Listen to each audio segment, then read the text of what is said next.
जय Hind guys. Science के booster dose में आपका स्वागत है। और हम किसके लिए पढ़ रहे हैं? हम पढ़ रहे हैं RSM SSB lab assistant forest और फॉरेस्ट गार्ड के अंदर जो साइंस का सिलेबस है उसके अंदर से जो 25 क्वेश्चन बूस्टर डोज में करते हैं हम वो इसके अंदर पढ़ते हैं। ठीक है, तो आज के बूस्टर डोज का जो सब्जेक्ट है वो है मानव शरीर से जुड़े जरूरी क्वेश्चंस। ठीक है, अगर आप वेस्ट प्लस पे नए हैं तो चैनल को सब्सक्राइब कर लें और इसकी PDF के लिए आप टेलीग्राम चैनल ज्वाइन कर सकते हैं। ठीक है, और PDF के साथ देखते हैं तो ज़्यादा से याद रहेगा। चलिए शुरू करते हैं सबसे पहले क्वेश्चन के साथ। लाल रक्त कण यानी कि रेड ब्लड सेल्स का निर्माण कहाँ होता है? तो जो रेड ब्लड सेल्स होती है उनका निर्माण अस्थि मज्जा में होता है। ठीक है, यानी कि अस्थि मज्जा को इंग्लिश में बोलते हैं बोन मैरो।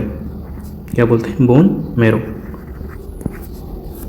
आपने वो क्रिस फिल्म देखी होगी, तो उसके अंदर क्या होता है, जो वो विवेक ओबेरॉय होता है वो चल फिर नहीं सकता, तो फिर जो उसका फादर होता है ऋतिक रोशन का, तो उसका वो बोन मैरो ले लेता है, यानी कि वो अस्थि मज्जा के अंदर से ले लेता है और अंदर अपने अंदर ट्रांसफर कर लेता है, फिर वो चल फिरने लगता है। ठीक है, तो वो होता है बोन मैरो यानी कि अस्थि मज्जा।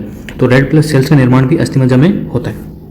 Next question, red blood cells का जीवन काल कितने दिन का होता है? तो आप सब लोगों को पता होगा कि 120 दिन का इनका जीवन काल होता है। नेक्स्ट, श्वेत रक्त कण यानी कि व्हाइट ब्लड सेल्स की दो टाइप की होती है, एक रेड होती है एक वाइट होती है। ठीक है, जो रेड ब्लड सेल होती है उनका तो जीवन काल 120 दिन का होता है, जबकि जो श्वेत रक्त कणिकाएं होती है उनका जीवन काल 1 से 4 दिन होता है। कितना होता है? 1 से 4 दिन। श्वेत रक्त कणिकाएं को क्या कहा जाता है? जो श्वेत रक्त कणिकाएं होते हैं उनको ल्यूकोसाइट कहा जाता है। क्या कहा जाता है? ल्यूकोसाइट। ठीक है, और इनकी अगर कमी हो जाती है तो ल्यूकेमिया हो जाता है। ठीक है, क्या हो जाता है? ल्यूकेमिया एक रोग होता है, वो हो जाता है, और ये रोग प्रतिरोधक क्षमता को विकसित या उसको बनाए रखने में काम आती है। ठीक है, लाल रक्त कणिकाएं को कहा जाता है, लाल रक्त कणिकाओं को क्या कहा जाता है? तो इनको कहा जाता है एरिथ्रोसाइट। क्या कहा जाता है? एरिथ्रोसाइट। जबकि सफेद रक्त कणिकाओं को क्या कहा जाता है? ल्यूकोसाइट। नेक्स्ट है, शरीर का ताप नियंत्रक होता है। जो शरीर का अंदर का जो तापमान होता है वो किसके द्वारा नियंत्रण होता है? वो होता है हाइपोथैलेमस ग्रंथि के द्वारा। किसके द्वारा? हाइपोथैलेमस ग्रंथि के द्वारा। मनुष्य की सर्वदाता रक्त समूह, मतलब मनुष्य के अंदर जो ब्लड ग्रुप होते हैं कौन कौन से होते हैं? ए होता है, बी होता है, AB होता है और O होता है। ठीक है, तो ये 4 तरह के ब्लड ग्रुप होते हैं। जो सर्वदाता यानी कि जो अपना ब्लड सबको दे सकता है वो होता है O ब्लड ग्रुप होता है। ठीक है, इसके अंदर भी एक स्पेसिफिकेशन होता है O नेगेटिव सबको दे सकता है। आपको ऑप्शन में O भी मिल सकता है और O नेगेटिव भी मिल सकता है। तो अगर O और O नेगेटिव दोनों आ जाए तो O नेगेटिव को क्लिक करना है। ठीक है, मनुष्य की सर्वग्राही रक्त समूह, मतलब सबको देने वाला तो O या O नेगेटिव होता है, जबकि सबसे लेने वाला मतलब वो किसी से भी ब्लड ले सकता है, A से भी ले सकता है, B से भी ले सकता है और O से भी ले सकता है, तो वो है AB। ठीक है, और इसमें भी एक स्पेसिफिकेशन ये होता है कि AB नेगेटिव आ जाए तो आपको इसको क्लिक करना है। ठीक है, अगर ये दोनों ऑप्शन में हो तो AB नेगेटिव को क्लिक करना है। नेक्स्ट है रक्तचाप। रक्तचाप यानी ब्लड प्रेशर मापने का जो यंत्र होता है उसको क्या कहा जाता है? तो उसको कहते हैं स्पिग्मोमैनोमीटर। क्या कहते हैं? स्पिग्मोमैनोमीटर। आपने देखा होगा डॉक्टर के पास ऐसे एकदम ऐसे एक तरफ वो गुब्बारे जैसा होता है, फिर हाथ पे ऐसे लगा के और फिर उसको हवा भरता है, फिर वो धीरे धीरे उसको हवा को रिलीज करता है। ठीक है, तो उसको कहते हैं स्पिग्मोमैनोमीटर। और ब्लड प्रेशर कैसे मापते हैं? 120/80। ठीक है, ब्लड बैंक कहलाता है प्लीहा। जो ब्लड बैंक होता है उसको प्लीहा या स्प्लीन कहते हैं। ठीक है, क्या कहते हैं? प्लीहा या स्प्लीन। इसका एक अन्य नाम और होता है तिल्ली। नेक्स्ट, भोजन का पाचन प्रारंभ होता है। जो भोजन का पाचन है वो मुख से ही प्रारंभ हो जाता है कि मुख के अंदर क्या होता है? स्लाइवा होता है यानी कि लार होता है, जो स्टार्च के पाचन के अंदर मोस्ट इंपॉर्टेंट जो अपना योगदान देता है। ठीक है, तो भोजन का जो पाचन होता है वो मुंह से ही स्टार्ट हो जाता है, और जो सर्वाधिक भोजन का जो पाचन होता है वो छोटी हाथ के अंदर होता है। हमने पिछली जो बूस्टर सीरीज है उसके अंदर इसको कवर किया है, तो वहाँ से आप जाके देख सकते हैं। नेक्स्ट है पचे हुए भोजन का अवशोषण होता है। तो पचे हुआ जो भोजन होता है उसका अवशोषण कहाँ होता है? तो उसका अवशोषण छोटी आंत के अंदर होता है। स्मॉल इंटेस्टाइन के अंदर होता है, ठीक है। तो ये भी आप ध्यान रखेंगे। नेक्स्ट है कि पित्त बाइल स्रावित कहाँ होता है। जो पित्तरस होता है वो कहाँ से स्रावित करता है, ये कहाँ से स्रावित होता है या कौन स्रावित करता है, तो वो यकृत यानी कि लीवर से स्रावित होता है पित्त, ठीक है। विटामिन ए संचित कहाँ होता है, जो विटामिन ए होता है वो कहाँ संचित होता है, तो वो लीवर के अंदर संचित होता है, ठीक है। किसके अंदर, लीवर के अंदर। आपने अभी नाम सुना होगा गोल्डन राइस, ठीक है। तो गोल्डन राइस के अंदर जो कैरोटीन होता है, ठीक है, जो कैरोटीन होता है वो अंदर जाके बॉडी के मानव शरीर के अंदर जाके यकृत के अंदर विटामिन ए के अंदर कन्वर्ट हो जाता है, ठीक है। और विटामिन ए की कमी से कौन सा रोग होता है, तो विटामिन ए की कमी से रतौंधी रोग होता है। कौन सा, रतौंधी, ठीक है। तो आप ध्यान रखेंगे। और इसका रासायनिक नाम क्या है, तो इसका रेटिनॉल नाम होता है रासायनिक, ठीक है। विटामिन ए का रेटिनॉल नाम होता है। तो ये फैक्ट आपको याद रखने हैं। शरीर की सबसे बड़ी ग्रंथि या लार्जेस्ट ग्लैंड कौन सी है, तो वो है लीवर, ठीक है। तो आप ध्यान रखेंगे, यकृत को शरीर की सबसे लार्जेस्ट ग्रंथि कहते हैं।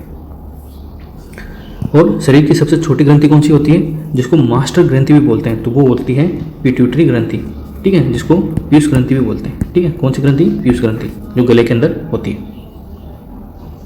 नेक्स्ट, मनुष्य में पसलियाँ यानी कि रिब्स की संख्या कितनी होती है, तो मनुष्य के अंदर जो पसलियाँ होती हैं जो दोनों तरफ होती है, दोनों साइड से होती है, पेट के आसपास, पेट के साइड में दोनों तरफ होती है, वो 12 जोड़ी होती है। कितनी होती है, 12 जोड़ी, यानी कि जोड़ी से मतलब 12 गुणा 2 यानी कि 24।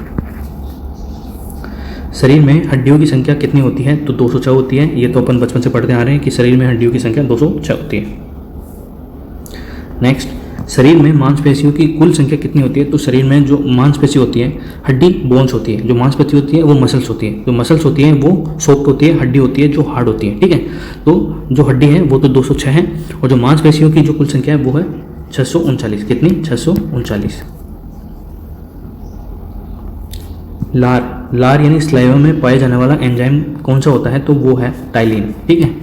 कौन सा होता है, टाइलिन। लिंग निर्धारण कहाँ से होता है, जो लिंग निर्धारण होता है वो पुरुष के क्रोमोसोम में होता है, ठीक है। अब दोनों के अंदर गुणसूत्र कितने होते हैं, मेल और फीमेल के अंदर, तो 23 जोड़ी होते हैं। कितने होते हैं, 23 जोड़ी। और ये दोनों 23 गुणसूत्र मिला के 46 गुणसूत्र देते हैं, ठीक है, जिससे मेल और फीमेल बनते हैं। अब मेल और फीमेल का डिसाइड कौन करता है, वो करता है पुरुष के जो गुणसूत्र होते हैं वो। महिला के अंदर होता है XX, ठीक है, और पुरुष के अंदर होता है XY। जब महिला का X और पुरुष का X मिलेगा तब बनती है फीमेल, ठीक है। और जब पुरुष का महिला का X और पुरुष का Y मिलता है तब क्या बनता है, तब बनता है मेल, ठीक है। तो XX बनता है तब होता है फीमेल, और जब XY मिलते हैं तब बनता है मेल बेबी, ठीक है। तो ये डिसाइड किसके ऊपर निर्भर करता है, तो ये पुरुष के ऊपर निर्भर करता है। और आज पढ़ी लिखी जो जनरेशन है उसको छोड़कर आज भी गांव में और जो दूर दराज के क्षेत्र हैं वहाँ पर भी जब 2 से ज़्यादा या 3 से ज़्यादा लड़कियां पैदा होती हैं तो उसका जो कारण मानते हैं वो महिला को ही मानते हैं, जबकि महिला का तो इसके अंदर कोई रोल ही नहीं है, ठीक है। तो इसका भी आप ध्यान रखिए। मनुष्य का हृदय कितने कोष्ठ का होता है, तो मनुष्य का जो हृदय होता है वो 4 कोष्ठ का होता है, ठीक है। 4 वलय होते हैं उसके अंदर, मतलब 4 कोष्ठ का होता है। शरीर में गुणसूत्रों की संख्या पाई जाती है, तो शरीर में गुणसूत्र की संख्या 46 पाई जाती है, यानी कि 23 जोड़ी, यानी 23 × 2 46। शरीर का सबसे बड़ा अंग कौन सा है, तो शरीर का सबसे बड़ा अंग त्वचा होती है, यानी कि स्किन होती है शरीर का सबसे बड़ा अंग। शरीर की सबसे बड़ी कोशिका कौन सी है, तो शरीर की सबसे बड़ी कोशिका होती है तंत्रिका तंत्र, यानी कि न्यूरॉन्स, जो कि दिमाग में होता है। शरीर में अमीनो अम्ल की संख्या, शरीर में जो अमीनो एसिड्स होती है उसकी संख्या कितनी होती है, तो उसकी संख्या 22 होती है, 22 होती है। मूत्र दुर्गंध देता है क्योंकि उसके अंदर यूरिया होता है, यूरिया के कारण टॉयलेट के अंदर आती है, ठीक है, क्योंकि यूरिया बाहर आकर मीथेन में कन्वर्ट हो जाता है, ठीक है, इसलिए बदबू आती है। शरीर का सामान्य तापमान कितना होता है, जो शरीर का सामान्य तापमान होता है वो 98.6 डिग्री फ़ारेनहाइट होता है, या 37 डिग्री सेल्सियस होता है, या 310 केल्विन होता है। तो आप तीनों याद रख सकते हैं और याद रखने भी चाहिए, क्योंकि ये 3 ऑप्शन में तीनों में से कोई एक आ सकता है, ठीक है। फ़ारेनहाइट में कितना, 98.6, डिग्री में कितना 37 और केल्विन में कितना 310। ठीक है। मानव शरीर में टिबिया नामक हड्डी कहाँ पाई जाती है? तो मानव शरीर में जो टिबिया नामक हड्डी होती है वो पैरों के अंदर पाई जाती है, और जो फीमर हड्डी होती है वो बॉडी की सबसे स्ट्रॉन्गेस्ट हड्डी होती है। ठीक है। और सबसे भारी हड्डी भी यही होती है, और जो सबसे पतली और सबसे सॉफ्ट जो हड्डी होती है वो कान के अंदर होती है, जिसको स्टेबिस कहते हैं। ठीक है। नेक्स्ट है, दांतों और हड्डियों की संरचना के लिए आवश्यक तत्व कौन से हैं? दांतों और हड्डियों की संरचना के लिए आवश्यक तत्व एक तो कैल्शियम है, ठीक है, और एक फॉस्फोरस है। ठीक है। तो एक कैल्शियम है, एक फॉस्फोरस है। तो दांतों के ऊपर की जो परत होती है एनामेल, कौन सी परत? एनामेल की जो परत होती है वो सर्वाधिक कठोर परत होती है। जो दांतों की सबसे ऊपरी जो परत होती है उसको एनामेल परत कहते हैं, और वो सबसे कठोर होती है, और दांतों की संरचना कैल्शियम और फॉस्फोरस से बनी होती है। रुधिर को थक्का जमने या ब्लड क्लॉट में सहायक कौन सा विटामिन होता है? तो वो विटामिन के तो खून का थक्का जमाने में काम आता है। ठीक है। जबकि रुधिर को थक्का जमने में सहायक कौन से होते हैं? तो वो प्लेटलेट्स होते हैं, जो कि वाइट ब्लड सेल्स के अंदर होते हैं। ठीक है। और जो विटामिन होता है वो विटामिन के होता है, जो खून का थक्का जमने में सहायता करता है। मस्तिष्क तथा सिर के अध्ययन से संबंधित है तो उसको कहते हैं फ्रेनोलॉजी। क्या कहते हैं? फ्रेनोलॉजी। तो आपसे ये भी पूछा सकता है कि मस्तिष्क तथा सिर के अध्ययन से संबंधित अध्ययन को क्या कहते हैं? तो वो फ्रेनोलॉजी कहलाता है। श्वसन के दौरान सर्वाधिक मात्रा में ली गई गैस कौन सी होती है? जो श्वसन के दौरान वायुमंडल में मौजूद जो सर्वाधिक गैस है, सर्वाधिक मात्रा में जो गैस है वो नाइट्रोजन गैस है। ठीक है। अब जब सर्वाधिक मात्रा में मौजूद ही नाइट्रोजन गैस है तो श्वसन के दौरान सर्वाधिक मात्रा में जो अपन गैस लेते हैं वो भी नाइट्रोजन ही होगी। ठीक है। तो इसलिए ऑक्सीजन भी लेते हैं, ऑक्सीजन तो लेते ही हैं। ठीक है। ऑक्सीजन और जो छोड़ते हैं वो CO2 होती है, यानी कार्बन डाइऑक्साइड होती है, और श्वसन के दौरान सर्वाधिक मात्रा में ली गई जो गैस होती है वो नाइट्रोजन होती है। नेक्स्ट है, जीवित जीवाश्म अबंडेंट गैस नहीं है, जीवित जीवाश्म कौन होता है? तो जीवित जीवाश्म साइकस होता है। क्या होता है? साइकस। एक तरह की काई होती है ये। मीना माता रोग किसके कारण होता है? तो मीना माता रोग जल में मरकरी के प्रदूषण से होता है। अगर वाटर के अंदर Hg मिल जाए तो वो प्रदूषित हो जाता है वाटर, और उस जल को कंज्यूम करने के बाद जो रोग होता है वो मीना माता रोग होता है। और जो मरकरी है वो एकमात्र धातु है जो रूम टेम्परेचर पर लिक्विड फॉर्म में होती है। ठीक है। तो ये भी आपको ध्यान रखना है। मानव त्वचा का अध्ययन करने वाली विज्ञान क्या कहलाती है? तो मानव त्वचा का जो अध्ययन करते हैं वो क्या कहलाती है? तो वो डर्मेटोलॉजी कहलाती है। क्या कहलाती है? डर्मेटोलॉजी। कीड़ों को अध्ययन करने वाले विज्ञान को क्या कहा जाता है? तो जो कीड़े होते हैं, इंसेक्ट होते हैं। ठीक है। इंसेक्ट तो कीट होते हैं। ठीक है। इंसेक्ट तो कीट होते हैं, और जो कीड़े होते हैं उनके अध्ययन को एंटोमोलॉजी कहा जाता है। क्या कहा जाता है? एंटोमोलॉजी। पित्त बाइल की संघ के द्वारा पैदा किया जाता है। ये रिपीटेड क्वेश्चन हो गया। यकृत लीवर के द्वारा।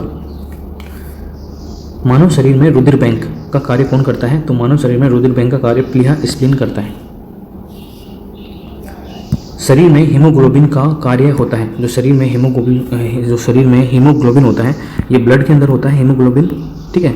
और इसका कार्य क्या होता है? इसका कार्य होता है ऑक्सीजन का परिवहन। ठीक है। ऑक्सीजन को विभिन्न अंगों तक ले जाना ब्लड के माध्यम से, और विभिन्न अंगों से उसको ट्रांसफर करना। ठीक है। तो ये हीमोग्लोबिन का मुख्य काम होता है, ऑक्सीजन का परिवहन। नेक्स्ट है, हीमोग्लोबिन में क्या होता है? तो हीमोग्लोबिन में आयरन होता है, लोहा होता है, जिसके कारण वो रेड दिखाई देता है। ठीक है।